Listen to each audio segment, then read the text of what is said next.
الحمد لله نحمده ونستعينه ونستغفره ونؤمن به ونتوكل عليه ونعوذ بالله من شرور أنفسنا ومن سيئات أعمالنا من يهده الله فلا مضل له ومن يضلله فلا هادي له ونشهد أن لا إله إلا الله وحده لا شريك له ونشهد أن سيدنا وسندنا ونبينا ومولانا محمدا عبده ورسوله وصلى الله تعالى على خير خلقه محمد وآله وأصحابه أجمعين أما بعد فأعوذ بالله من الشيطان الرجيم بسم الله الرحمن الرحيم قال الله تبارك وتعالى فمن يعمل مثقال ذرة خيرا يره ومن يعمل مثقال ذرة شرا يره وقال رسول الله صلى الله عليه وسلم المسلم من سلم المسلمون من لسانه ويده صدق الله العظيم وصدق رسوله النبي الكريم. تمام حضرات ایک مرتبہ درود شریف پڑھ لیں. اللہم صلی علی محمد وعلی آل محمد کما صلیت علی ابراہیم وعلی آل ابراہیم انک حمید مجید. اللہم بارک علی محمد وعلی آل محمد کما بارکت علی ابراہیم وعلی آل ابراہیم انک حمید مجید. محترم دوستو، بھائیو اور بزرگوں، ہمارے دین اسلام سلامتی والا، امن والا مذہب ہے، اور یہ ایسا جامع دین ہے جو کہ مختلف شعبوں پر مشتمل ہے. ہمارا دین اسلام صرف عبادات تک محدود نہیں ہے، بلکہ اس میں عقائد، عبادات، معاملات، معاشرت، اخلاق، ان تمام شعبوں پر مکمل طور پر چلنا یہ کمال ایمان کی علامت ہے. اگر کوئی صرف عبادات کی حد تک سمجھتا ہے کہ ہمارا دین اسلام ہے اور اس میں صرف بس عبادات ہے، معاملات کا، تجارت کا، کاروبار کا، لین دین کا، اس سے کوئی تعلق نہیں ہے اخلاق کا، تو یہ بہت بڑی غلط فہمی ہے. اور قرآن کریم میں اللہ رب العزت ارشاد فرماتے ہیں یا ایھا الذین آمنوا ادخلوا فی السلم کافہ، اے ایمان والو داخل ہو جاؤ اسلام میں کافتاً، پورے کے پورے داخل ہو جاؤ. ہر شعبے میں مسلمان ہونا چاہیے انسان کو، عقائد کے اعتبار سے بھی، عبادات کے اعتبار سے بھی، معاملات کے اعتبار سے بھی، اور معاشرت و اخلاق کے اعتبار سے بھی. ہر شعبے میں انسان کامل مسلمان ہو. اور خاص طور پر جو ہمارا معاملات اور معاشرت کا حصہ ہے وہ زیادہ اہم ہے، اس پر عمل کرنا زیادہ اہم ہے، اس بنیاد پر کہ معاملات، معاشرت و اخلاق کا تعلق یہ حقوق العباد سے ہے. دو طرح کے حقوق ہوتے ہیں. جہاں تک تعلق معاملات، لین دین، کاروبار، تجارت، معاشرت کا ہے، اللہ پاک نے جو حقوق باہمی ایک دوسرے پر مسلمانوں کے لاگو کیے ہیں، والدین کا اولاد پر، اولاد کا والدین پر، میاں بیوی کا ایک دوسرے پر، اسی طریقے سے دیگر حقوق ہیں، شرعی میراث کے حصے ہیں، لین دین کے معاملات ہیں، قرض کے معاملات ہیں، دوسرے حقوق ہیں، اسی طرح اخلاق ہے کہ انسان کے ظاہر کے ساتھ ساتھ باطن بھی درست ہو، اور باطنی امراض سے انسان اپنے آپ کو محفوظ رکھے۔ غیبت ہے، چغلی ہے، جھوٹ ہے، حسد ہے، تکبر ہے، بدنظری ہے، یہ سب کے سب یہ اخلاق کا حصہ ہے۔ اور یہ معاملات چونکہ حقوق العباد سے تعلق رکھتے ہیں، حقوق اللہ کا معاملہ حقوق العباد کے معاملے میں کچھ آسان ہے کہ اللہ پاک چاہیں اپنے حقوق معاف فرما دے، لیکن حقوق العباد جس کا تعلق بندوں سے ہے وہ صرف توبے سے بھی معاف نہیں ہوتے، جب تک کہ جس کی حق تلفی کی ہے اس سے معافی نہ مانگ لے اور وہ طیب قلب سے دل کی رضامندی سے معاف نہ کر دے اور یہ اپنا بدلہ نہ لے لے۔ اسی لیے اس معاملات، معاشرت اور اخلاق کا معاملہ زیادہ سنگین ہے، اور یہ بھی دین اسلام کا ایک حصہ ہے۔ تو آج بہت ساری اخلاقی خرابیاں، برائیاں وہ ہمارے معاشرے میں عام ہیں، اور میں صرف 5 وقتہ نمازیں صف اول میں پڑھ کر میں اپنے آپ کو کامل مسلمان تصور کرتا ہوں، یا دین کے کسی شعبے سے وابستہ ہوا بس اب میں کامل مسلمان ہو گیا، چاہے معاملات میرے صفر ہے، لین دین، کاروبار، تجارت، معاملات، حقوق العباد میں میرے معاملات خراب ہے، لیکن میں شاید اسے دین کا حصہ نہیں سمجھتا۔ یہ بہت بڑی غلط فہمی، اور اسی میں انسان کی پکڑ قیامت کے دن ہوگی، مواخذہ ہوگا۔ یہ تو بہت سخت معاملہ ہے۔ حدیث مبارکہ میں آتا ہے کہ ایک مرتبہ حضور علیہ السلام نے صحابہ سے پوچھا، بتاؤ حقیقی مفلس کون ہے؟ صحابہ نے عرض کیا، اللہ کے رسول، جس کے پاس روپے پیسے کم ہو، روپے پیسے نہ ہو، وہ مفلس ہے۔ جیسے ہمارے معاشرے میں عرف عام میں اسی کو مفلس سمجھا جاتا ہے۔ آپ علیہ السلام نے فرمایا نہیں، حقیقی مفلس وہ ہے کہ ایک شخص دنیا میں اعمال تو خوب کر لے، نماز، روزے، زکوٰۃ، حج، نفلی عمرے، تلاوت، نفلی اعمال، تسبیحات، نفلی صدقہ خیرات تو خوب ہو، اور قیامت کے دن مرنے کے بعد جب قیامت میں اللہ کے سامنے پیش ہو، اس کا نام اعمال سے بھرا ہوا ہو، عبادات سے، نفلی اعمال سے، لیکن دوسری جانب اس نے حقوق العباد میں کوتاہیاں کی ہوگی، کسی کی غیبت کی تھی، کسی کا حق مارا تھا، کسی کا مال دبایا تھا، کسی کا دل دکھایا تھا، یہ معاملات بھی ہوں گے دوسری طرف۔ تو جو حقدار ہوں گے وہ اللہ پاک سے آ کر اپنے حق کا مطالبہ کریں گے۔ اب آخرت میں قیامت کے دن تو ظاہری بات ہے، دنیا میں تو انسان کچھ لے دے کے معاملہ ختم کرتا ہے، روپے پیسے دے دیتا ہے، اثر و رسوخ استعمال کر لیتا ہے، سفارش کروا دیتا ہے۔ آخرت میں تینوں چیزیں کام نہیں آئے گی، نہ کوئی روپے پیسے درہم دنانیر کام آئیں گے، نہ اثر و رسوخ دباؤ کام آئے گا، نہ کسی کی سفارش کام آئے گی۔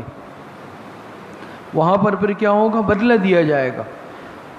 تو اس نے کسی کی غیبت کی، کسی کی عزت پر حملہ کیا ہوگا، کسی پر تہمت لگائی ہوگی، کسی کا مال ہڑپ کیا ہوگا، کسی کے میراث پر قبضہ کیا ہوگا، اور کسی کا مال اس کی گردن پر ہوگا، اس کی نیکیاں اٹھا کر ان حقداروں کو دی جائے گی، وہ اس کے بدلے میں اس کی نیکیاں لیں گے، اس کی نیکیاں اٹھا کر ان سائلین کو، ان حقداروں کو دی جانے لگے گی، یہاں تک کہ روایت میں آتا ہے کہ اس کا نام اعمال نیکیوں سے خالی ہو جائے گا۔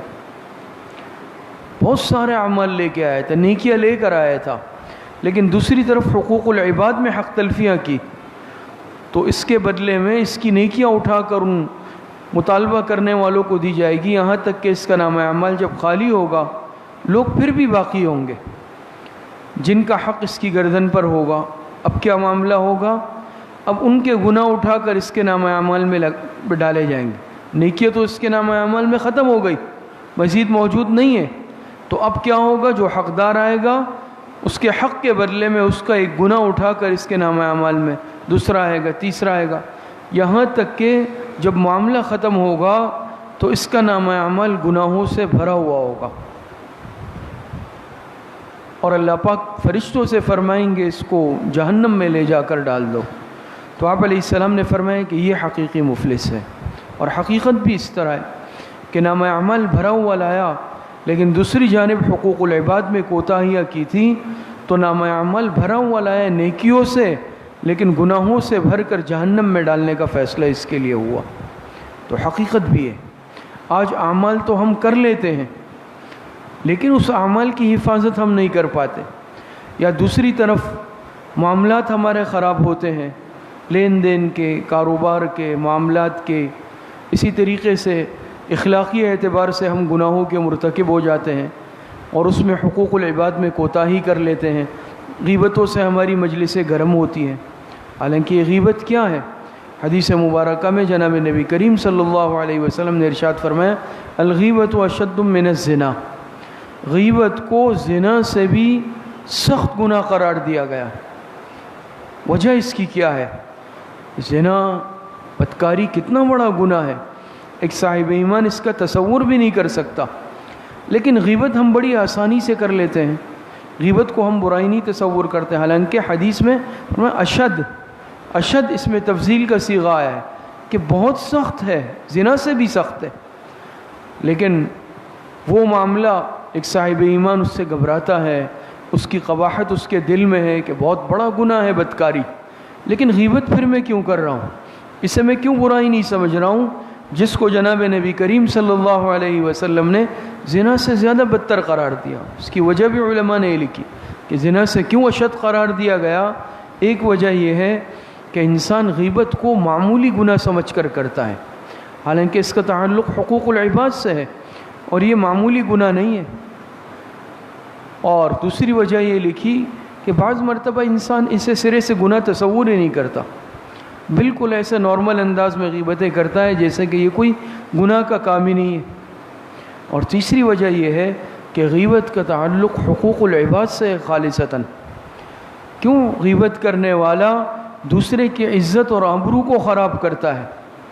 حدیث مبارکہ میں آتا ہے کہ جناب نبی کریم صلی اللہ علیہ وسلم بیت اللہ کے سامنے تھے، حضرت عبداللہ ابن عمر رضی اللہ تعالی عنہما سے مروی ہے، آپ علیہ السلام نے بیت اللہ شریف کو خطاب کر کے فرمایا کہ اے بیت اللہ، تم کتنی عظمت والے ہو، کتنی شان والے ہو، تمہاری کتنی بڑی عظمت ہے، شان ہے، لیکن ایک مسلمان کی جان، اس کی عزت و آبرو اور اس کا مال، اس کی عظمت بیت اللہ سے بھی زیادہ ہے۔ آپ علیہ السلام نے فرمایا ایک مسلمان کی جان کی حرمت بیت اللہ سے، کعبۃ اللہ سے بھی زیادہ، اس کی عزت آبرو، اس کے مال کی حرمت بیت اللہ سے بھی زیادہ ہے، آپ علیہ السلام نے فرمایا۔ تو پھر یہ چہ جائے کہ کیسے جائز ہو سکتا ہے کہ خدا نخواستہ کسی کی ناحق جان لے لی جائے، کسی کے عزت اور آبرو کو خراب کیا جائے، کسی کے مال پر ناحق قبضہ کیا جائے۔ آج معاشرے میں دیکھ لینا ان چیزوں کو کتنا ہلکا سمجھ لیا گیا ہے اور کتنا معمولی سمجھ لیا گیا ہے۔ انسان کی جان کو لے لیں آپ مثال، آج انسان کی جان کی کیا اوقات رہ گئی ہے، انسان کے خون کی کیا اوقات رہ گئی ہے؟ انسان کا خون شاید آج پانی سے بھی ارزاں اور سستا ہے۔ حقیقت یہ ہے قتل و قتال عام ہے، یہ بھی علامات قیامت میں سے ہے کہ جناب نبی کریم صلی اللہ علیہ وسلم نے ارشاد فرمایا قیامت کے قرب کی جو نشانیاں بتائی، ایک نشانی کیا؟ آپ علیہ السلام نے فرمایا الحرج، حرج ہوگا۔ صحابہ نے عرض کیا اللہ کے رسول حرج کیا ہے؟ آپ علیہ السلام نے فرمایا قتل عام، قتل عام ہوگا، نہ قاتل کو پتہ ہوگا کیوں قتل کر رہا ہوں، نہ مقتول کو پتہ ہوگا کس جرم میں مارا جا رہا ہوں، ایسا قتل عام ہوگا۔ آج انسان کے جان کی کوئی حیثیت نہیں ہے، معمولی سی بات ہو گئی، معمولی سی بات پر تلخ کلامی ہو گئی، سامنے والے کی جان لے لی۔ کتنے واقعات آج ہوتے ہیں، آج برداشت بالکل ختم ہو چکی ہے اور معمولی باتوں پر آج ہم دوسرے کی جان کے لینے کے درپے ہو جاتے ہیں۔ خبریں ہم پڑھتے ہیں بھئی فلاں جگہ یہ ہو گیا، یہ واقعہ، اتنی جانیں چلی گئی، اور ہم ایک معمولی خبر پڑھ کر بس نظر انداز کر دیتے ہیں۔ قیامت کا تو معاملہ بہت سخت ہے۔ قیامت میں آپ کو معلوم ہے حقوق اللہ میں سب سے پہلا سوال نماز کے بارے میں ہوگا، اور حقوق العباد میں سب سے پہلا سوال ناحق خون کے بارے میں ہوگا۔ کسی نے اگر کسی کا خون کیا ہوگا اس کے بارے میں قیامت کے دن پوچھا جائے گا۔ تو آپ علیہ السلام نے انسانی جان کو بیت اللہ سے بھی زیادہ محترم قرار دیا، انسانی عزت اور آبرو کو بیت اللہ سے بھی زیادہ محترم قرار دیا، کہ ایک انسان کی عزت، اس کی آبرو، عزت نفس، یہ بیت اللہ سے عظمت میں بڑھ کر ہے۔ اور عزت اور آبرو خراب کرنا یہ غیبت کے ذریعے سے بھی ہوتا ہے، یہ بہتان کے ذریعے سے بھی ہوتا ہے، مذاق اڑانے کے ذریعے سے بھی ہوتا ہے، صرف خدا نخواستہ بدکاری کے ذریعے سے، وہ بھی ایک ذریعہ ہے۔ ہم تو صرف اس کو سمجھتے ہیں کسی کی عزت خراب کی، لیکن میں جو غیبت کر رہا ہوں یہ غیبت بھی کردار کشی ہے، یہ بھی عزت خراب کرنا ہے۔ میں ناحق تہمتیں بغیر تحقیق کے کسی پر لگاؤں گا، یہ بھی دوسرے کی عزت کو اچھالنا ہے، اس کی عزت کو خراب کرنا ہے، پامال کرنا ہے، اور قیامت کے دن مجھے اس کا جواب دینا پڑے گا۔ آج اس میں بھی کتنا ابتلا ہے، بلکہ ابتلا عام ہے۔ شاید ہی کوئی خوش قسمت بندہ اس سے محفوظ ہو کہ وہ غیبت سے اپنے آپ کو بچاتا ہو۔ انسان کی عزت آج کیا رہ گئی ہے؟ کسی کی عزت کے ساتھ کھیلنا، خراب کرنا ہمارے لیے منٹوں اور لمحوں کا کام ہے، کہ بھئی اس کو ڈیگریڈ کر دوں، ذرا مجلس میں کوئی بات کر لیں گے یا ہوائی بات ایسے اڑا دیں گے کہ اس کی ذات کو مشتبہ بنا دوں، مشکوک بنا دوں۔ اللہ پاک کا خوف آج ہمارے دلوں سے ختم ہو چکا ہے۔ انسان کے مال کی، اسباب کی کیا آج وقت رہ گئی ہے؟ جب چاہا کسی کے مال پر قبضہ کر لیا، زمین پر قبضہ کر لیا، مکان پر قبضہ کر لیا۔ آج اپنا حق مانگنا مشکل ہو چکا ہے انسان کے لیے، اپنا حق، اپنا جائز حق مانگنا آج مشکل ہے۔ آپ کسی کے ساتھ اچھائی کریں، نیکی کریں، آج کتنے معاملات ہیں۔ بلکہ اگر آج دیکھا جائے حقیقت میں عدالتوں میں ہمارے مقدمات برسوں سے التوا میں پڑے ہوئے ہیں، اور اس میں ظاہری بات ہے فریقین میں ایک حق پر ہوگا، ایک ناحق ہوگا، لیکن زیادہ شاید جو آج گھسیٹا جاتا ہے یا ذلت جس کے مقدر میں وہ ہوتا ہے جو حق پر ہوتا ہے۔ حق پر ہوتے ہوئے ایک چیز اگر جتنے کی ہے اس سے کئی گنا زیادہ اس کا مال خرچ ہوتا ہے، اس کا وقت خرچ ہو جاتا ہے، اس کی صحت متاثر ہو جاتی ہے، وہ اپنا حق وصول نہیں کر پاتا۔ لیکن یہ معاملات اللہ پاک کے سامنے پیش ہونے ہیں۔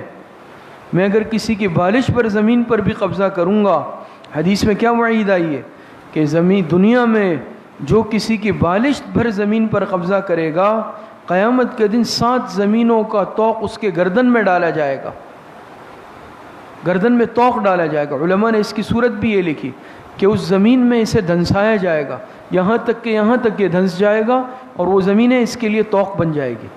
باقی حقیقی کیفیت اللہ پاک جانتے ہیں، بہت سخت معاملہ ہے۔ اور حدیث مبارکہ میں آتا ہے، جناب نبی کریم صلی اللہ علیہ وسلم نے ارشاد فرمایا، لا يحل مال امرئ مسلم الا بطیب نفس منہ، حلال نہیں ہے کسی مسلمان کے لیے دوسرے مسلمان کا مال لینا مگر اس کی دلی رضامندی کے بغیر۔ طیب نفس منہ، طیب نفس کہتے ہیں انسان دل کی گہرائی سے رضامند ہو، طیب نفس اسے کہا جاتا ہے۔ اسی لیے اگر کوئی کسی سے کوئی چیز وصول کر رہا ہے اپنے اثر و رسوخ کا، اپنے بڑے ہونے کا، اپنے عہدے کا دباؤ ڈال کر، اور غیر محسوس دباؤ ہو چاہے، وہ جائز نہیں ہے۔ اسی لیے حکیم الامت حضرت مولانا اشرف علی تھانوی رحمۃ اللہ علیہ نے یہاں تک لکھا کہ جو عمومی بعض مرتبہ چندہ کیا جاتا ہے کسی بھی معاملے میں، تو فرمایا کہ اس میں بھی دلی رضامندی ضروری ہے۔ اگر کوئی اس طور پر، بہت سارے معاملات ہوتے ہیں، اب اگر کیا جا رہا ہے تو دیکھیں یہ ایسی چیز ہوتی ہے اختیاری ہے۔ اب اگر چندہ ہو رہا ہے، بھئی ایک صاحب کی مرضی ہے وہ اپنے جیب سے نکال کے دے دیں، دوسرے نہیں چاہتا وہ نہیں دے، ان کو کوئی مجبور نہیں کرے گا۔ لیکن اگر کیفیت ایسی بنائی جائے، ماحول ایسا بنایا جائے کہ اب وہ نہ دینے والا بیچارہ شرمندگی محسوس کر لے، یا ایسا ماحول بنایا جائے، تو یہ بھی دباؤ ہوگا، ناجائز ہوگا۔ حضرت تھانوی نے لکھا ہے اگر کوئی دباؤ میں آ کے یا ماحول سے متاثر ہو کہ اب میری شرمندگی ہوگی، سبکی ہوگی، اب سب اس کی طرف بھی دیکھ رہے ہیں کہ جیب میں ہاتھ ڈال رہا ہے یا نہیں، اس طرح وصولی ناجائز ہے، حرام ہے۔ اور حضرت تھانوی رحمۃ اللہ علیہ نے یہاں تک بھی لکھا کہ جو صاحب حیثیت ہے یا منصب ہے اس کے لیے خود سے اس طرح کا عمل جائز بھی نہیں ہے، کیونکہ اگر یہ کرے گا اب سامنے والا اس کے منصب کو دیکھے گا، اس کی شخصیت کو دیکھے گا، وہ انکار نہیں کر سکے گا۔ جب وہ انکار نہیں کر سکے گا تو یہ طیب قلب نہیں ہوا، اور طیب قلب جب نہیں ہوا تو سامنے والے کے لیے اس سے 1 روپیہ لینا بھی جائز نہیں ہے۔ شخصی دباؤ جسے کہا جاتا ہے نا، شخصی دباؤ۔ لیکن آج ہم دیکھ لیں، یہ تو بہت دور کی باتیں ہیں، بہت دور کی باتیں ہیں۔ آج اگر ذرا سا میرے پاس طاقت ہے، اثر و رسوخ ہے، تو میری مرضی، آج مکان کسی کو آپ کرائے پر رہنے کے لیے دے دیں، اور اگر وہ قابض ہونا چاہے، اس کا دل چاہے، اس کی مرضی ہے، میں خالی نہیں کرا سکتا ہوں۔ اپنے حق کے لیے پھر مجھے عدالتوں کے چکر کاٹنے پڑیں گے اور پیسے کھلانے پڑیں گے، منتیں کرنی پڑے گی، میرا جائز حق مجھے آج نہیں ملتا۔ یہ معاملات ہیں یا نہیں ہے؟ جب دل چاہتا ہے، جتنا دل چاہتا ہے انسان کو، یہ چیزیں جائز نہیں۔ یہاں تک کہ یہ تو ایک ظلم کی صورتیں ہیں، کسی کی جان، مال، آبرو میں ظلم کرنا، زیادتی کرنا، یہاں تک کہ تکلیف پہنچانا بھی جائز نہیں ہے۔ ہمارے دین اسلام، میں نے شروع میں عرض کیا نا کہ یہ ایسا ایک پرامن مذہب ہے کہ مسلمان کیا، انسان کیا، بے زبان جانور کو بھی تکلیف پہنچانا یہ شریعت جائز نہیں سمجھتی۔ بے زبان جانور کو، آپ کو واقعہ معلوم ہوگا کہ ایک شخص نے بلی پکڑی اور اس کو لا کر باندھ لیا، نہ اس کو خود سے کچھ، حدیث میں واقعہ آتا ہے، غالباً کوئی عورت نے یا مرد نے، لیکن حدیث میں واقعہ آ کر اس کو باندھ لیا، اس بلی کو، نہ تو اس کو آزاد چھوڑا کہ وہ خود کچھ کھا پی لیتی، نہ خود کھانے کو دیا، یہاں تک کہ وہ مر گئی۔ تو اس شخص کو اللہ پاک نے جہنم کا فیصلہ فرما کر جہنم میں ڈال دیا۔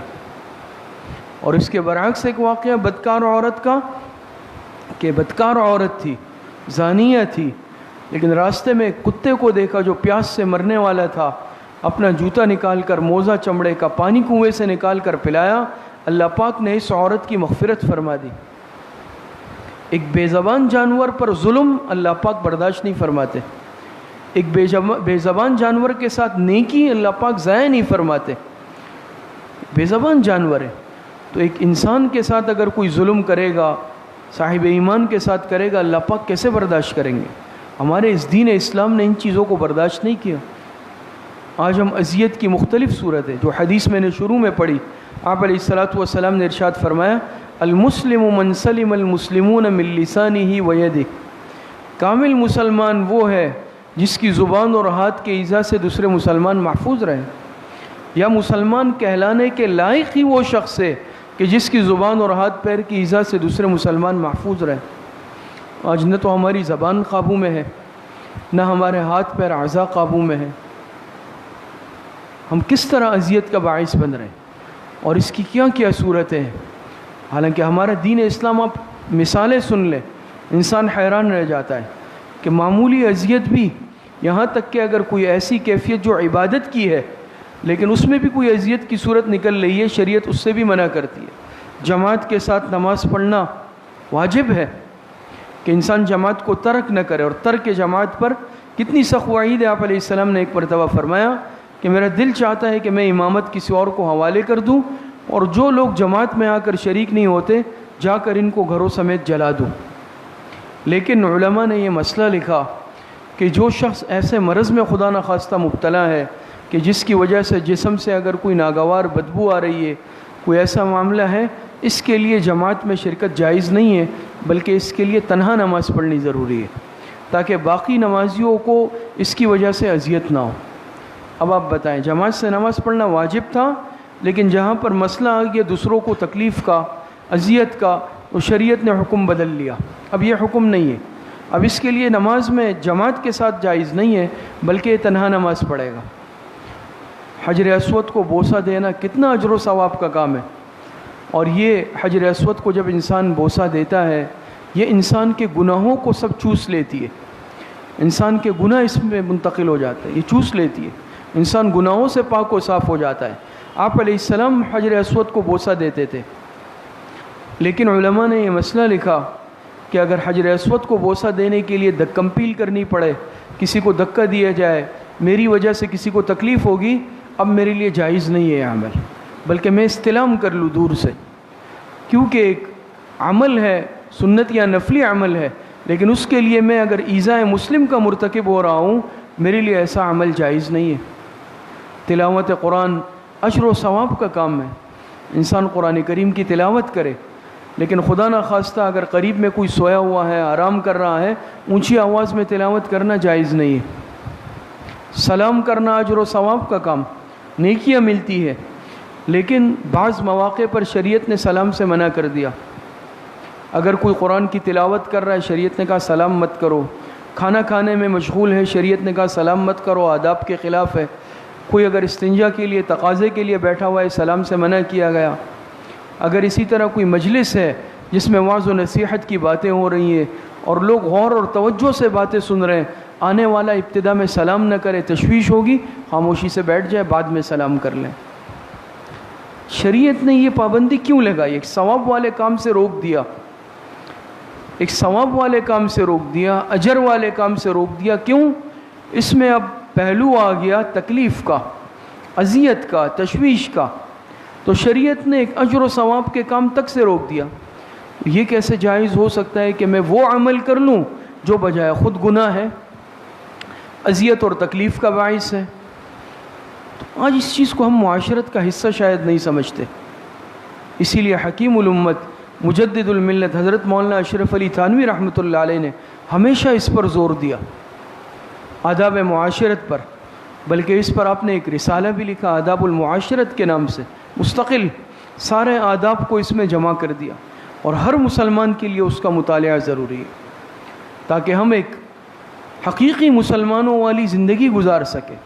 عبادات تو آج میں کر رہا ہوں، تسبیح میری ہاتھ میں ہے، لیکن میری ذات دوسروں کے لیے تکلیف کا باعث بھی ہے، دوسروں کے لیے تکلیف کا باعث بھی بن رہا ہوں۔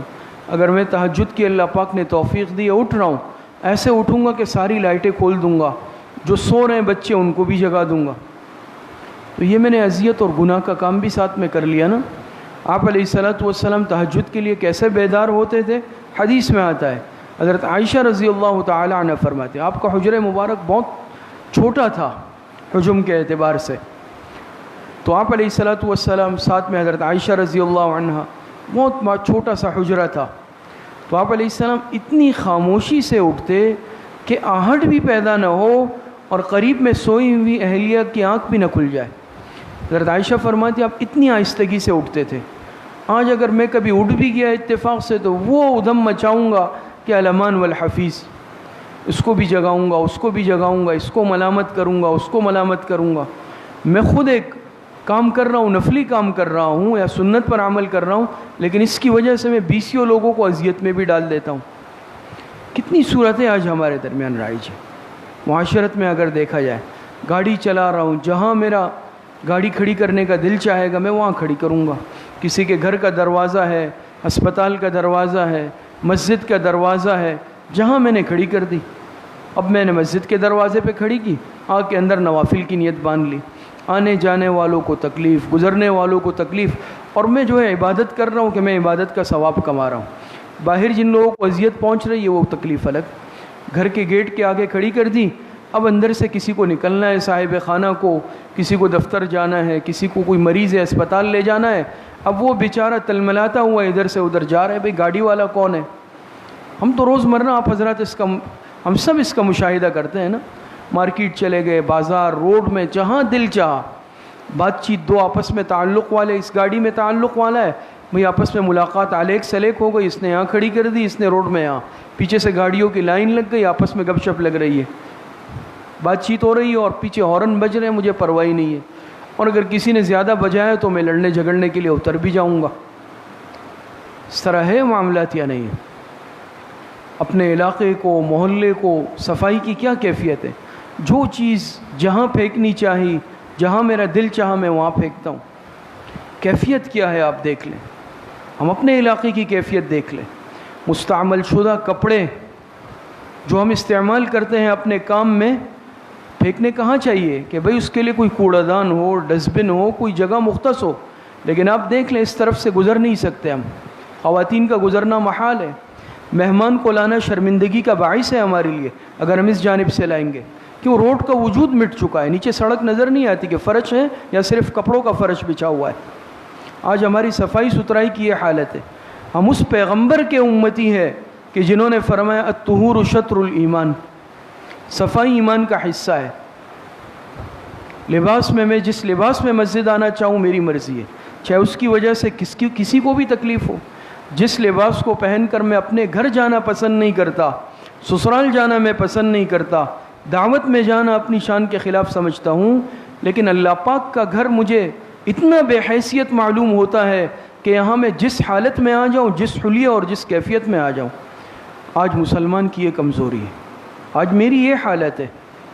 ان چیزوں کی اصلاح بہت ضروری ہے۔ صفائی ستھرائی تو شریعت کا حکم ہے، اخلاقی اقدار اپنی جگہ پر ہے، لیکن حضور علیہ الصلاۃ والسلام نے حکم دیا۔ آپ علیہ الصلاۃ والسلام انتہائی نفاست پسند تھے، صفائی ستھرائی کو پسند فرماتے تھے، الطہور شطر الایمان فرمایا۔ تو یہ اذیت کا باعث نہیں ہے، میں جس طرح چاہوں اذیت دے دوں۔ علماء نے یہاں تک لکھا ہے کہ جس چیز کے رکھنے کی جو جگہ مقرر ہے گھر میں، اس کو اس جگہ سے ہٹا کر اپنے معمول کی دوسری جگہ رکھنا، یہ بھی اذیت کا باعث ہے۔ اور اس کا تجربہ کر لے، جو لوگ ترتیب اور منظم زندگی کے عادی ہوتے ہیں، یہ چھوٹی چھوٹی چیزیں ان کے لیے سخت تکلیف کا باعث بنتی ہے۔ صابن کے رکھنے کی ایک جگہ مقرر ہے، وہ وہیں پر ہوتا ہے، جیسے ہی میں کھانا کھا رہا ہوں میں ہاتھ دھونے جا رہا ہوں صابن سے، لیکن اب کسی اور نے، گھر کے فرد نے وہ اٹھا کے اپنی مرضی کی جگہ پہ رکھ دیا۔ میں تو معمول کے مطابق گیا، لیکن اب میں صابن کو ڈھونڈتا پھر رہا ہوں، یا میں نے صابن لگایا، ہاتھ دھوئے، تولیہ کسی نے اٹھا کے دوسری جگہ رکھ دیا، پانی پینے کا گلاس۔ یہ چھوٹی چھوٹی باتیں ہیں، دیکھنے میں معمولی باتیں ہیں لیکن بہت اہم ہیں۔ اسی سے انسان کا مزاج بنتا ہے یا بگڑتا ہے، بنتا ہے یا بگڑتا ہے، حقیقت یہ ہے۔ تو جو انسان اپنے آپ کو نظم کا، ترتیب کا، آداب کا عادی بناتا ہے، پھر یہ چیز اس کے لیے ایک معمول کا حصہ بنتی ہے۔ لیکن آج مزاج فاسد ہو چکے ہیں، آج مزاج بگڑ چکے ہیں۔ ہمارا سفر ہوا، بلوچستان سے آ رہے تھے، راستے میں ایک مدرسہ آتا ہے، وہاں ایک بہت بڑے عالم ہے، بزرگ ہیں، ہم نماز کے لیے گئے، پھر ان سے ملاقات ہوئی دفتر میں، بات چیت چل رہی تھی، تو ویسے ہی باتوں میں انہوں نے کہا کہ ہم اپنے استاد صاحب کے پاس پڑھتے تھے ملتان میں، خیر المدارس میں، اور بلکہ یہاں خیر المدارس کے علاوہ سندھ میں ایک مدرسہ ہے دارالہدیٰ ٹھیڑی میں ایک مدرسہ ہے۔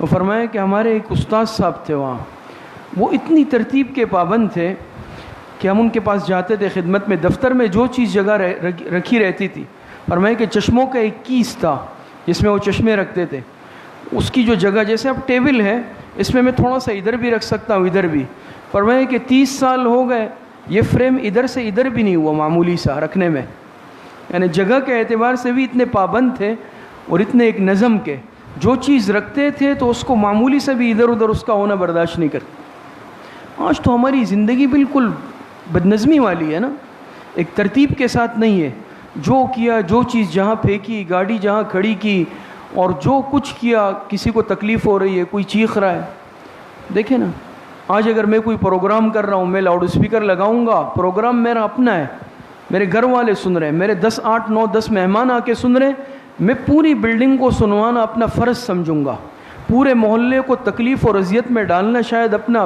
فرض اور ذمہ داری سمجھوں گا، پورے محلے کو سر پر اٹھانا۔ پھر خدا نہ خواستہ اگر اس میں دین کا عنوان لیبل استعمال کر لوں تو یہ عذر گناہ بدتر از گناہ ہے۔ اس چیز کی اصلاح ضروری ہے کہ میں دین کا چاہے لیبل استعمال کر لوں، عنوان استعمال کر لوں، کوئی بھی، لیکن جو کام اذیت کا باعث ہوگا اور جو ناجائز ہوگا تو وہ غلط ہوگا۔ آج ہم اپنے جذبات دوسروں پر بھی مسلط کرنے کی کوشش کرتے ہیں کہ ہے میرے جذبات، لیکن اس میں شامل سب کو کروں گا، یہ بالکل غیر شرعی اور غیر اخلاقی باتیں ہیں۔ اس کی اصلاح آج ہم سب پر لازم ہے۔ اللہ پاک صحیح عمل کی توفیق نصیب فرمائے۔ وآخر دعوانا ان الحمد للہ رب العالمین، الحمد للہ رب العالمین والعاقبۃ للمتقین، والصلاة والسلام علی خیر خلقہ محمد وآلہ واصحابہ اجمعین۔ ربنا ظلمنا انفسنا وإن لم تغفر لنا وترحمنا لنكونن من الخاسرین۔ ربنا آتنا في الدنيا حسنة وفي الآخرة حسنة وقنا عذاب النار۔ اللهم احسن عاقبتنا في الأمور كلها واجرنا من خزي الدنيا وعذاب الآخرة۔ اے اللہ ہمارے صغیرہ کبیرہ ظاہراً باطناً چھوٹے بڑے ہر طرح کے گناہوں کو معاف فرما دے۔ اے اللہ جتنی لغزشیں کوتاہیاں ہوئی ہیں، گناہ کیے ہیں، لیکن اے اللہ توبہ تائب ہوتے ہیں، اللہ ہماری توبہ کو قبول فرما لے۔ جتنے بیمار ہیں، گھروں میں ہیں، اسپتالوں میں ہیں، جسمانی بیمار ہیں، روحانی بیمار ہیں، اے اللہ سب کو صحت کاملہ عاجلہ عطا فرما دے۔ ڈینگی کا جو بخار پھیلا ہوا ہے، دوسرے وبائی امراض پھیلے ہوئے ہیں، اے اللہ سب مسلمانوں کی حفاظت فرما دے، اور جو مبتلا ہے اللہ سب کو صحت کاملہ عاجلہ عطا فرما دے۔ جتنے اموات المؤمنین دنیا سے جا چکے ہیں، خصوصاً ہمارے والدین، اساتذہ کرام، مشائخ، دوست، احباب، اعزاء، اقارب، جن کے ہم پر حقوق اور احسانات ہیں، اللہ سب کی مغفرت فرما دے۔ ہماری دعاؤں کو اپنے فضل و کرم سے، فضل و رحمت سے اپنی بارگاہ میں قبول اور منظور فرما دے۔ وصلی اللہ وسلم علی نبینا محمد وآلہ واصحابہ اجمعین برحمتک یا ارحم الراحمین۔